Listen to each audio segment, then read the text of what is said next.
देखना चैप्टर नया पार्ट 4 का नाम है संधारित्र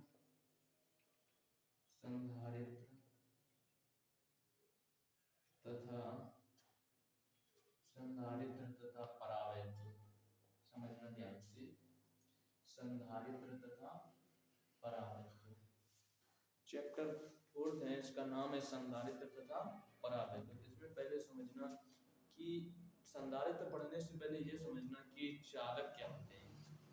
संधारित्र समझने से पहले ये समझना कि चालक क्या होते हैं।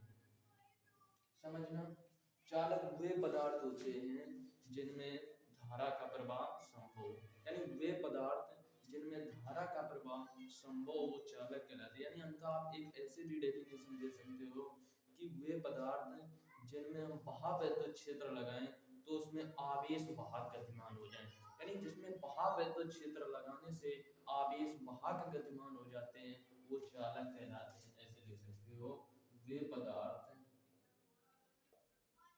जिनमें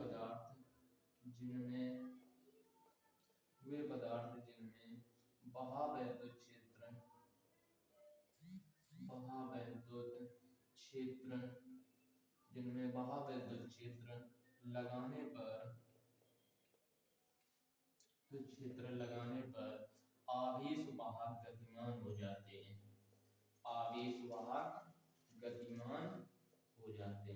यानी जब आवेश वाहक गतिमान होंगे तभी धारा का प्रवाह होगा। आवेश वाहक गतिमान हो जाते हैं। लेकिन इस नई चालक की, यानी वे पदार्थ जिनमें बहावैद्युत क्षेत्र लगाने पर आवेश वाहक गतिमान हो जाते हैं क्या कहलाते हैं? चालक कहलाते हैं।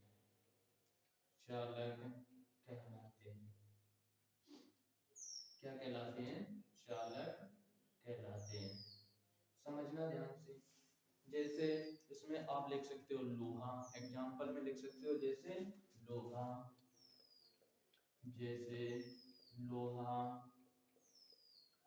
एल्यूमिनियम भी लिख सकते हो, जैसे लोहा, एल्यूमिनियम, तांबा, कॉपर, चांदी आदि। समझ गए चालक की डेफिनेशन? वे पदार्थ जिनमें धारा का प्रवाह हो जाए वो चालक कहलाएंगे, या फिर वे पदार्थ जिनमें बहावैद्युत क्षेत्र लगाने पर आवेश वाहक गतिमान हो जाते हैं चालक कहलाते हैं। जैसे लोहा, एल्यूमिनियम, कॉपर, चांदी आदि। ऐसे और सारे एग्जांपल हो सकते हैं। कॉपर लिख सकते हो, तांबा लिख सकते हो। एक चीज और समझना ध्यान से, लेकिन जैसे चालक की डेफिनेशन समझ में आई, अब इसमें हम सोचें कि चालक में आवेश वाहक गतिमान कैसे होते हैं। तो आवेश वाहक, जैसे धारा, किसी चालक में धारा बह रही तो इसका मतलब उसमें आवेश है। क्या है? आवेश बह रहे। तो एक चीज और समझना कि इसमें जो आवेश वाहक होते हैं ऋणायन होते हैं। क्या होते हैं? ऋणायन। आवेश वाहक क्या होते हैं? ऋणायन। हमने आपको बताया था पहले वीडियो में कि आवेश वाहक किसी चालक में अगर धारा का प्रवाह हो रहा है तो उसमें आवेश वाहक ऋणायन या फिर इलेक्ट्रॉन गतिमान होते हैं। क्या है? इलेक्ट्रॉन गतिमान होते हैं। इलेक्ट्रॉन ही किसी वस्तु से जाते हैं, इलेक्ट्रॉन ही किसी वस्तु में आते हैं, यानी इलेक्ट्रॉन के द्वारा ही धारा का प्रवाह होता है। किसके द्वारा? इलेक्ट्रॉन के द्वारा। जैसे चालक में पूछा जाए चालक में धारा का प्रवाह किसके द्वारा होता है, तो ऋणायन या फिर इलेक्ट्रॉन के द्वारा। अब चालक समझ में आई, तो एक और डेफिनेशन समझना, विद्युत रोधी। विद्युत रोधी क्या होता है? यानी वे पदार्थ जिनमें सामान्यतः धारा का प्रवाह संभव न हो। वे पदार्थ जिनमें धारा का प्रवाह संभव नहीं, अगर जिनमें धारा का प्रवाह संभव नहीं है तो वो क्या कहलाएंगे? विद्युत रोधी कहलाएंगे। और यही जो विद्युत रोधी होते हैं यही अचालक कहलाते हैं। क्या कहलाते हैं? यही विद्युत रोधी, यही अचालक कहलाएंगे। तो इसमें ये भी आप लिख सकते हो कि वे पदार्थ हैं जिनमें बहावैद्युत क्षेत्र लगाने पर आवेश वाहक गतिमान नहीं होते हैं तो वो क्या कहलाएंगे? विद्युत रोधी कहलाएंगे या फिर अचालक भी कहलाएंगे। इन्हीं को क्या बोलते हैं? अचालक बोलते हैं। डेफिनेशन आई दोनों समझ में? आप दो प्रकार से डेफिनेशन लिख सकते हो। कितने प्रकार से? दो प्रकार से। एक तो वे पदार्थ जिनमें महाविद्युत क्षेत्र लगाने पर आवेशवाहक गतिमान नहीं होते हैं, तो वो क्या कहलाएंगे? विद्युत रोधी अथवा अचालक। दूसरे प्रकार से डेफिनेशन ये लिख देना कि वे पदार्थ जिनमें सामान्यतः धारा का प्रवाह संभव नहीं होता है, क्या कहलाएंगे? अचालक कहलाएंगे अथवा विद्युत रोधी कहलाएंगे। वे पदार्थ जिनमें वे पदार्थ जिनमें सामान्यतः सामान्यतः धारा का प्रवाह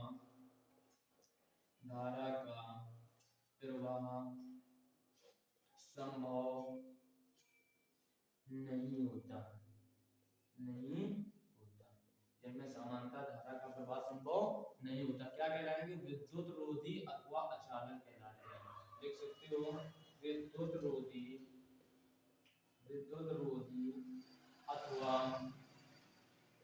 अथवा अचालक कहलाते हैं।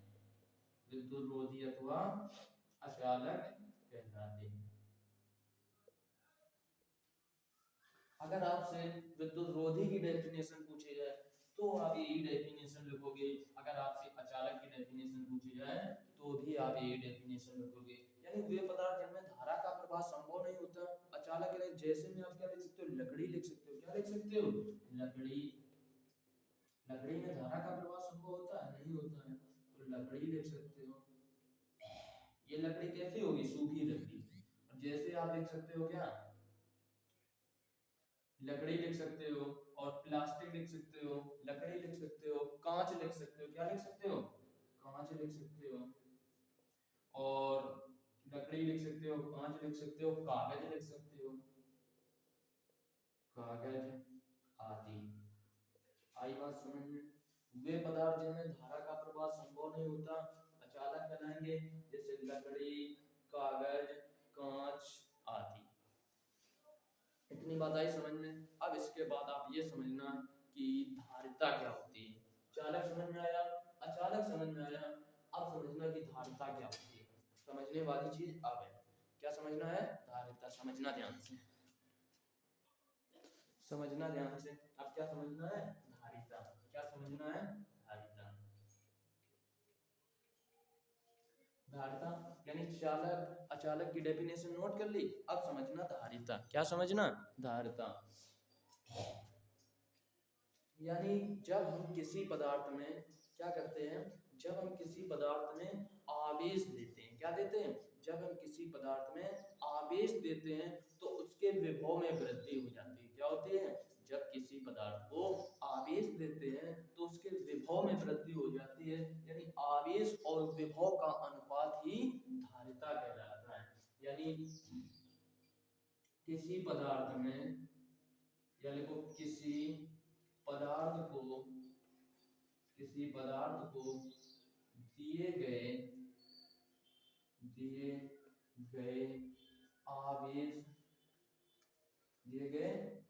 आवेश तथा विभव में होने वाली वृद्धि, आवेश तथा विभव में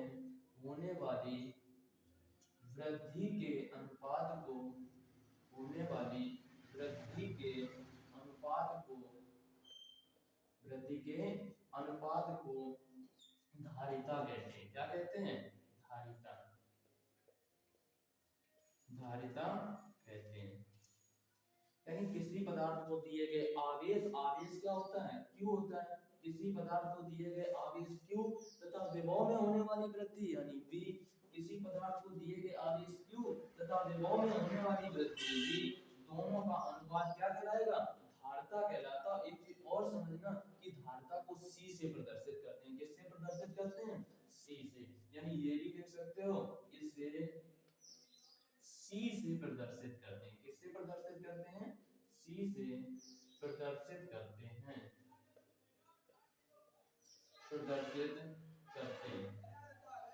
C से प्रदर्शित करते हैं। इसे C से प्रदर्शित करते हैं। अब डेफिनेशन, जैसे डेफिनेशन बनी किसी आवेश और तथा विभव विभव, यानी किसी पदार्थ को दिए गए आवेश तथा विभव में होने वाली वृद्धि के अनुपात आवेश Q है और विभव V है, इन दोनों का अनुपात क्या कहलाता है? धारिता कहलाता है। धारिता को लिखते किससे हैं? C से। इतनी बात आई समझ में? यानी C बराबर क्या होगा? Q बटे V। और एक चीज समझना, अगर यहाँ से हम आपसे धारिता का क्या पूछे? मात्रक पूछे। क्या पूछे? मात्रक। तो एक तो मात्रक आप जैसे ही हम फार्मूला बनाते हैं तो फार्मूले से एक आप मात्रक बता देते हो, यानी फार्मूला क्या? C बराबर Q बटे V। Q यानी आवेश, आवेश का मात्रक कूलम। Q यानी आवेश, आवेश का मात्रक कूलम। V यानी विभव, विभव का मात्रक वोल्ट। यानी कूलम प्रति वोल्ट किसका मात्रक होगा? धारिता का। आई बात समझ में? कूलम प्रति वोल्ट किसका मात्रक होगा? धारिता का। लेकिन एक और मात्रक याद रखना, इसका प्रचलित मात्रक है एक और, फैराड। क्या मात्रक है? फैराड। यानी ये प्रचलित मात्रक। तो एक चीज याद रखना, इसका एक मात्रक क्या हो गया? फैराड। एक मात्रक क्या हो गया?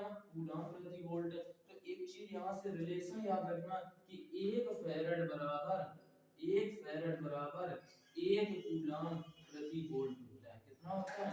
1 फैराड बराबर 1 कूलम प्रति वोल्ट होता है। आई बात समझ में? 1 फैराड बराबर 1 कूलम प्रति वोल्ट होता है।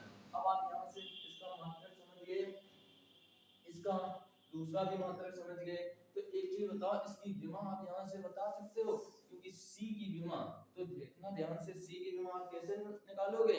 अगर आपको विमा आती है तो आप कमेंट में आंसर दें, नहीं आती है तो इधर देखना ध्यान से। C बराबर फार्मूला क्या है? Q बटे V। तो यहाँ से Q यानी कूलम, V यानी विभव, विभव का मतलब वोल्ट, Q यानी कूलम। तो इसका सीधे सीधे विमा निकालो। क्या निकालो? विमा। इधर निकाल लो। C बराबर Q बटे V। Q क्या? आवेश। अच्छा, विभव को और चेंज कर लो। क्या कर लो? विभव। यानी V बराबर हम आपको पहले पढ़ा चुके, V बराबर W बटे Q पढ़ा चुके। ये Q ऊपर ले जाओ तो क्या होगा? Q स्क्वायर बटे W। इतनी बात आई समझ? हमने C को आगे सॉल्व किया, क्या है? Q स्क्वायर बटे W। Q की विमा लिख लो। किसकी विमा लिख लो? Q की। Q बराबर होता है क्या है? IT। Q बराबर क्या होता है? IT। निकाल चुके ना?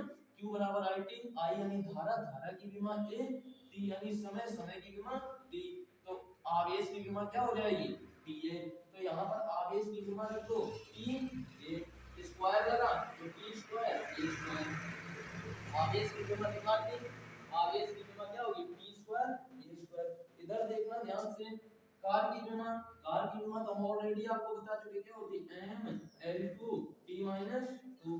पहले हम कार की विमा निकाल चुके। अगर आपको कार की विमा नहीं आती तो देखना ध्यान से, एक हमने आपको फार्मूला बताया था, W बराबर F into S। Car W बराबर F इंटू S। यहाँ F है, F यानी बल, बल की विमा हमने आपको बताया MLT-2। ये है क्या? विस्थापन, विस्थापन की विमा L।